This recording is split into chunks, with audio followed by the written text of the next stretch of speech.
What's up, guys? My name's Dean, or as most of you know me, Twisty. Let's take a look at Finals Week 2. First game, we got the Hawks against the Dogs. I'm using the lineups from last weekend, just gone. So, obviously, you'll still have guys like Lin Jong in the side for the Dogs. And coming up against the Hawthorn outfit here today, in what is going to be a very, very big Friday night blockbuster semi-final, elimination final, whatever you want to call it, clash. It's going to be huge. 7:50 Melbourne time. This one is Friday night MCG. Oh boy, cannot wait. Now, I'm not going to be playing as either side in this match here. I am going to just be, commentating over the top and sort of giving you guys a little bit of a preview as to what I think's going to happen on Friday night and sort of how each team's gone throughout the first weekend. And on Friday, I'm also going to be doing the similar type of thing with the Sydney-Adelaide match. So, similar type of preview and things. So, let's just quickly break down what went down last weekend. The Dogs, huge win over the West Coast Eagles, away from home, scored 99 points, kept West Coast to just 52 points, which, that's incredibly good. West Coast, they say they're a 6-goal better side at home, so if you add on those 6 extra goals, they were, 1 goal. Just 1 goal if they hadn't, had that home ground event. Anyway, that's a bit of the top, but, the Dogs, to keep them to just 52 points is incredible in a final, in a home final too. And they were something special on Thursday night. I thought it was very, very good what they were able to do. And I sort of sensed something coming. There was a difference between how West Coast played the majority of the season and how the Dogs played the majority of the season. Everyone sort of wrote off the Dogs because of their injuries, but I think we need to look at the fact that, yeah, the Dogs had injuries, but guess what? They still won 16 games. 16 games. That's incredible. It's a huge amount, and they used like the second or third most players on their list in the competition. They did one of the extraordinary feats of the year, and it would be, a miraculous win if they were to get it, kind of thing. So, that's sort of how that went down. Like, they obviously had a huge win, and I think they would definitely fancy their chances going into tonight's or to Friday night's game. Sorry, against a Hawthorn side who were, a kick away, about 3 or 4 meters away from winning against Geelong. Very disappointed. Obviously, Isaac Smith missed a shot after the siren to give his team the win, very much like Jack Gustafson just missed then. But yeah, that's crazy. They had this incredible match where 2 points separated the sides, and it could have been anyone's game, even when the siren went. That's how close it was. I was surprised we didn't go into overtime. I thought we might have, but we did not go into overtime on Friday night last week. So I'm going to just let this game run out a little bit now. And as we get closer into the second half, I'll sort of dissect a little bit more about what's going to happen, I think. For Rioli, who's run on now, Whitecross going to go to him, or go longer to Fitzpatrick. Jack Fitzpatrick, Fitzy, the man, can line up and kick the Hawks second and give him a 2-point lead. Oh, yes, he does. It's a nice mark on Whitecross now. He's going to have a shot here. Cordy, just spinning the ball around his hands. Lines up from 50 metres. Zane Cordy gets another one. The Dogs regain the lead with a quick reply. Just can't get it out of there. 50 at the moment. Eastonwood telling players come at him, and now he goes along the wing towards Morris. He's got another number forward to its Picken. Gets a good grab there out in front of Hill. Picken goes backwards about 50 metres, and he picks off Bruce. Intercept marks and can give the Hawks the lead. Gee whiz, that's a very, very risky kick. And Bruce comes in and kicks the goal. So the Hawks get the lead. 3-5-23. The Dogs 3-3-21. Headed McAvoy. McAvoy with the tap down to Mitchell. Handball to Smith. Handball to Lewis now. Handball towards Shields, but it's cut off by the Dogs. Now Smith gets it back inside the 50. Schoenmakers. Oh, Schoenmakers on half time can line up to give the Hawks a 7-point lead. And that is a sensational kick through the middle. Hawks lead by 7 points at the half-time break. Alright, so it's the second half now. I kind of want to talk about the game now.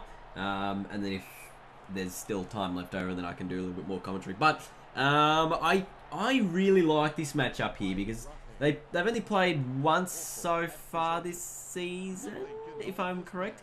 And that was in round 3. Let me just work that out and see if they've actually played more than that. But I'm pretty sure it was just round 3 they played. Hawthorn got the win by just 3 points. If I can remember, Sicily kicked the winning goal. Yeah, so the one time they played this year, Hawthorn got the win by 3 points. It was at Etihad Stadium. Dogs missed a few opportunities. Probably could have won the game. And it was also the game that Rob Murphy did his knee. So they, have had, a pretty... Well, I don't know. It's like a decent record. It's going to be a very fast-paced match is what I can assure you. Or it'll probably be a very similar match to the one that we just encountered. Geelong have a very, hack the ball forward as quickly as you can style. And the Dogs play in a similar sort of fashion. Just moving the ball quickly through the middle of the ground and to get it forward as quickly as they can. But it's going to be such an interesting matchup because, the Dogs, they've just had a huge win away. Right, so they've got to obviously come back, travel, 7-day break, that's fine. And then they can try and knock off this team who hasn't been knocked out of the finals for 3 years. Or for 4 years, really. Because they've been in the grand final 4 years in a row, going for 5 consecutive grand finals and 4 consecutive flags. It's just quite remarkable what they've been able to do. I'm just going to have a look here. Who played in the 2000 grand final? Oh, there was Essendon and Melbourne in the 2000 grand final. That's right, yeah. So we look, probably the best place to look at prior history for Hawthorn is to just go back to last year and see, look what they did. They lost the first week in a big final. It was away last year. They lost in Perth.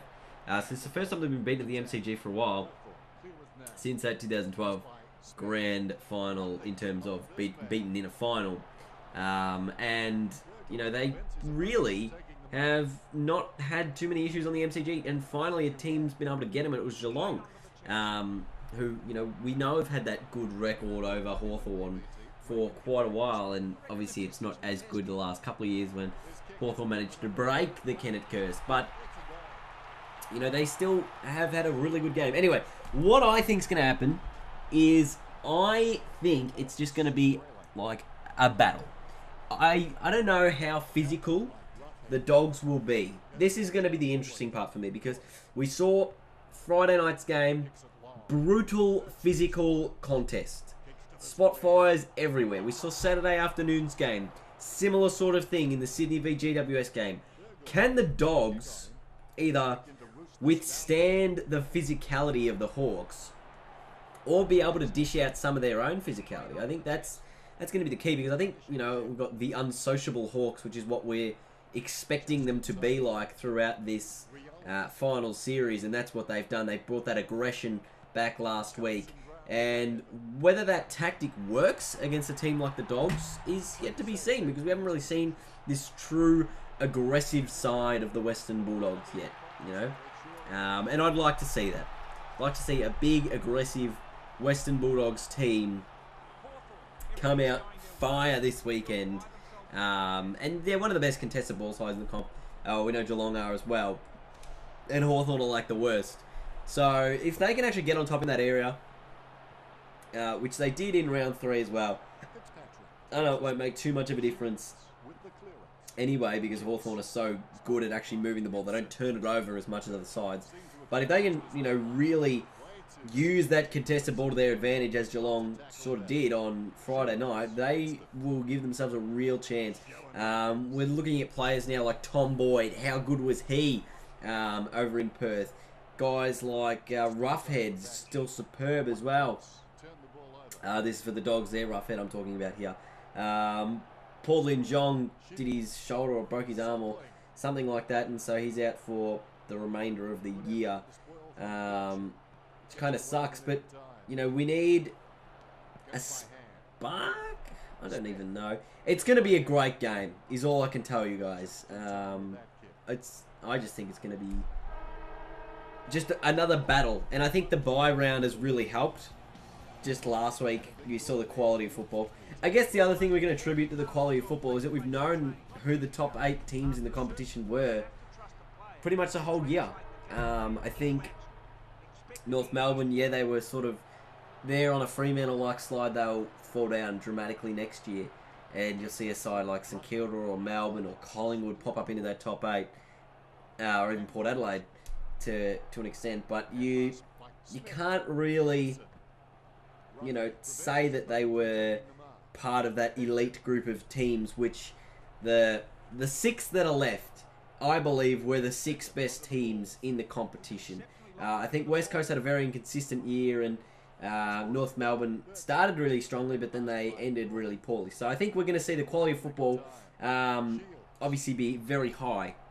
Whether the bye week helped that, not sure, but definitely made it seem as though it helped, even though, you know, these teams are very, very good teams. So now we're going to see, this is sort of where the ladder was about even at this spot.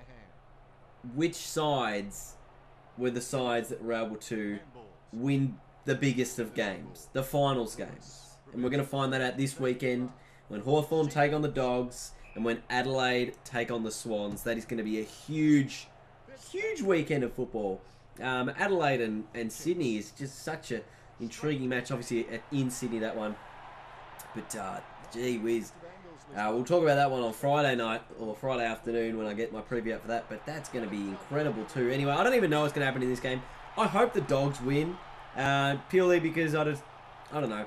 As long as Hawthorn doesn't win the grand final, as long as Geelong and Sydney don't win the grand final, I don't care. So I'm going for the Dogs, Adelaide and GWS to win the flag from here on in. So I'm hoping Dog can get an upset win here. Wouldn't that be something special to go into a match against the Giants? 2 of the youngest sides. Well, I guess the Giants aren't really the youngest side anymore because they've got so much experience because they've played together for so long. But, you know, 2 very young sides playing off in the finals. That'd be amazing. Anyway, this one's a cracker of a match too. Zane Cordy just gives the Dogs some chance here. It's back to 4 points. Might commentate the end of this one. Could give the Hawks... Oh, gee, that's a horrendous miss. 4-point Hawthorn lead. 3 minutes 21 on the clock. The Dogs have possession in defensive 50. Got to move the ball quick now. This is Biggs doing the kicking in. Where does he go? He goes short to Morris. 3 minutes, guys. You got to move it. Long towards Suckling. He's got a little bit of room out there. It's got Dalhouse, I think, lurking, or maybe it's Liberatore. Plays on immediately. 2 minutes on the clock. Has a bounce. Gambles off towards Roughhead. Inside the 50. Stringer. Smith. Touchdown. Stringer picked it up. Handball over the back. Clay Smith runs in. Gets run down. 30 seconds on the clock. Ball gets kicked out of the defense and the Hawks are going to win it. Oh, what an epic finish. 4-point Hawthorn win. The Dogs have been eliminated from the finals. Could that be the case on Friday night? I certainly hope not. But what a big match coming up it is. And I can't wait. I mean, I can wait because I have to wait like 3 or 4 days. But I can wait. It's going to be worth the wait. And it will be Jared wait. Or something like that. Anyway, thanks for watching and I'll see you guys later. Bye-bye.